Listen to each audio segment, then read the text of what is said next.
2021 est définitivement une année de basculement entre l'Occident et l'Asie. D'un côté, l'Amérique de Biden vote un plan de 2000 milliards de dollars et dans le même temps, le gouverneur de la Banque centrale Jay Powell déclare qu'il faut laisser derrière nous les peurs inflationnistes que nous conservons depuis les années 70. En l'espace de quelques mois, le monde a changé. Joe Biden et Jay Powell ont décidé de changer de doctrine économique. Les règles du monde financier qui ont été construites autour d'un cycle désinflationniste de 40 ans prend fin cette année. Le changement est majeur et nous allons en parler. De son côté, la Chine évolue à grands pas et creuse l'écart en prenant la voie de la rigueur monétaire. La Chine veut un yuan stable et crédible pour devenir le pilier de sa zone d'influence en Asie et chasser le dollar des échanges entre pays asiatiques. Dans ses objectifs pour 2021, le gouvernement chinois a même annoncé qu'il s'engageait à maintenir le ratio dette-PIB constant. 2021 sera peut-être bien l'année où le soleil se couchera à l'ouest pour se lever à l'est. Allez, c'est parti!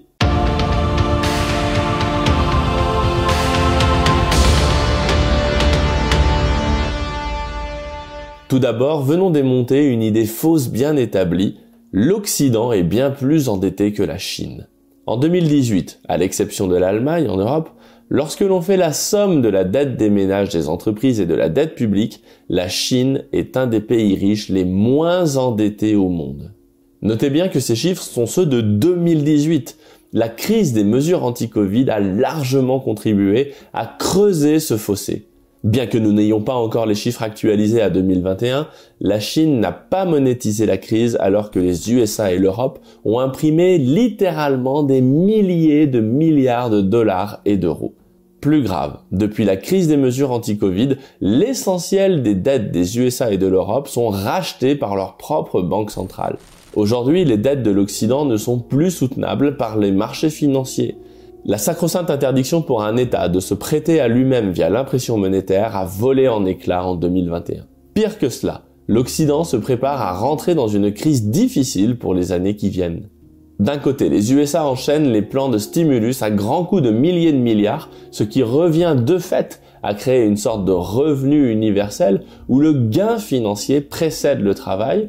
Et de l'autre côté de l'Atlantique, l'Europe est hésitante mais semble s'acheminer doucement vers des plans d'austérité qui seront fatals à une grande partie du tissu économique déjà très mal en point et largement zombifié. Le choc va être rude dans les années qui viennent et les populations vont devoir développer des trésors d'adaptation et de flexibilité pour surmonter cette crise qui ne passera pas en 6 mois. Si l'Europe n'a pas encore clairement choisi sa direction, les USA ont décidé de laisser l'inflation remonter. C'est une décision clé pour comprendre ce qui va se passer. La grande logique des 40 dernières années, c'était la désinflation suite à la fin d'une hausse des prix qui a commencé en 1955 pour se terminer en 1980. Avec une inflation à 20%, la Banque fédérale US, tout comme les banques centrales européennes qui ont suivi le mouvement, a accompagné un cycle désinflationniste en maîtrisant les taux directeurs. On le voit très bien sur ce graphique. Grosso modo, tous les 5 ans, les taux d'intérêt montent et baissent pour finir un peu plus bas que lors du cycle précédent. La Fed a fait son job pendant 40 ans d'accompagnement de l'économie via les taux d'intérêt directeurs. Fondamentalement, Charles Gave, président de la société GAFCAL, a montré en 1978 que l'économie est déterminée par 2 facteurs principaux, la croissance économique et l'inflation. D'un côté, nous avons des cycles inflationnistes et désinflationnistes longs de plusieurs décennies et des cycles courts de quelques années.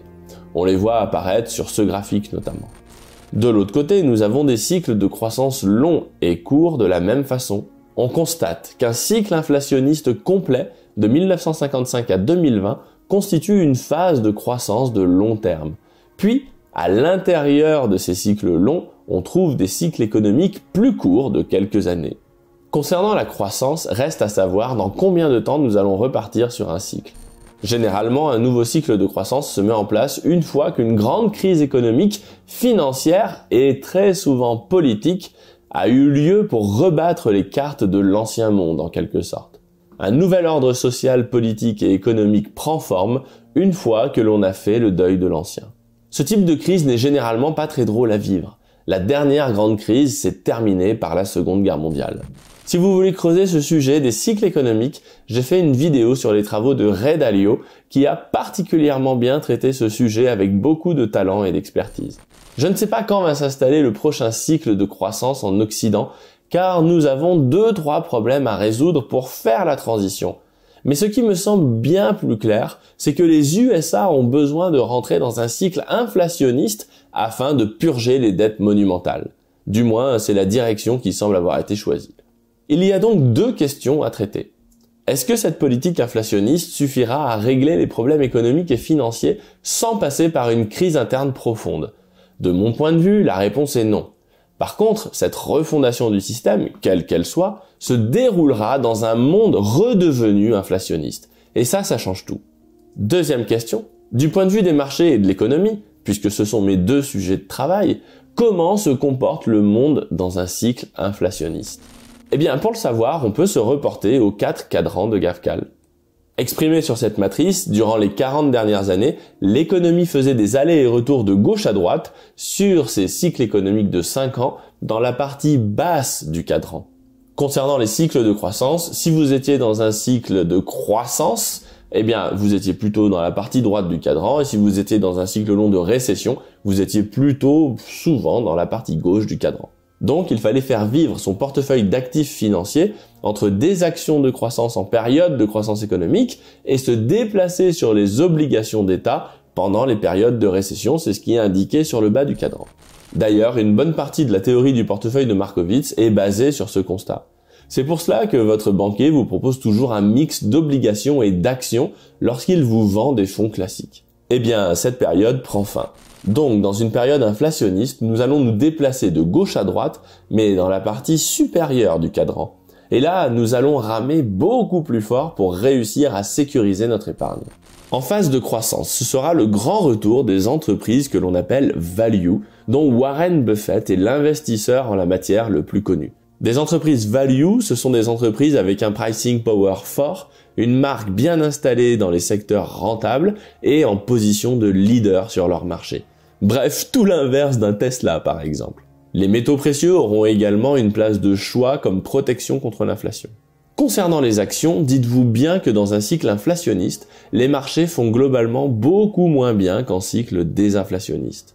L'investissement financier est par nature plus difficile. Enfin, il ne faudra surtout pas avoir d'obligations d'État à long terme, puisque le trait principal d'un cycle inflationniste, c'est de provoquer le désendettement des emprunteurs par la dévalorisation de la monnaie. C'est pour cela que la théorie du portefeuille de Markowitz devient caduque dans ce monde. Enfin, en période de récession inflationniste, autant vous le dire simplement, c'est la misère. C'est la pire configuration qui soit pour un investisseur. La monnaie est massacrée par l'inflation et les entreprises sont en récession. Enfin, les obligations qui sont structurellement orientées à la baisse ne vous protègent plus du tout. Dans ce cas, il reste la bouée de sauvetage ultime, les devises étrangères fortes où l'inflation est structurellement plus basse. Dans les années 60-70, c'était la livre sterling par exemple qui assumait ce rôle bien souvent. Pour la décennie 2020, ce sera plus probablement le yuan. Donc en conclusion, il n'y a pas grand-chose qui survit dans une récession inflationniste. C'est pour cela que dans ma lettre d'investissement que je co-rédige avec Guillaume Rouvier et avec la participation de Charles Gave, nous vous expliquons comment mettre en place tous les outils dont vous avez besoin pour vous positionner sur les différents actifs financiers dont vous devez disposer pour vous adapter à ces situations. Comment acheter des obligations chinoises, du yuan, de l'or, quelles actions et comment évaluer une devise par rapport à la devise de votre pays. Nous vous expliquons également comment acheter ces actifs, quel courtier, quelle banque, en France ou à l'étranger. Pour vous abonner, cliquez sur la fiche qui apparaît en haut à droite de l'écran ou via les liens en description. Dans le numéro de mars, je décrypte pour vous l'intérêt potentiel du Bitcoin comme diversification et comment on peut acheter du Bitcoin de façon raisonnable en ces temps de bulle sur les cryptos. Avec Charles Gave, nous vous expliquons également comment gérer votre cash dans votre portefeuille. Nous allons donc revenir dans les prochains épisodes sur cette question du changement de régime de l'économie, car la transition qui s'annonce est fondamentale et pourrait vous surprendre si vous ne la voyez pas venir. Si vous aimez mes vidéos, abonnez-vous et pensez bien à cliquer sur la cloche pour être notifié lorsque je publie de nouveaux épisodes. Et pour recevoir le guide de l'investissement de ceux qui y ont déjà réussi, inscrivez-vous ici.